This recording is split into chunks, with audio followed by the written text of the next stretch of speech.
Imitation of Life was really a pretty big comeback for Lana Turner. Many of her films of the mid-50s had been what you'd call, I guess, less than spectacular. But with the overwhelming box office success of this film, she was back on top again. Producer Ross Hunter cast her next in Portrait in Black and later in Madam X. They were both for Universal International.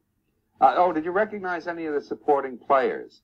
That was one of the greatest gospel singers probably of all time. I'm sure you recognize Mahalia Jackson, who sang Trouble of the World at the funeral scene. Susan Conner's nasty boyfriend was Troy Donahue several years before he became a teenage idol. And comedy actor Jack Weston was the stage manager in the early 60s. He went on to play the father in A House Full of Chimpanzees. You remember that one? That was the Hathaways on TV. Now this. Next on AMC.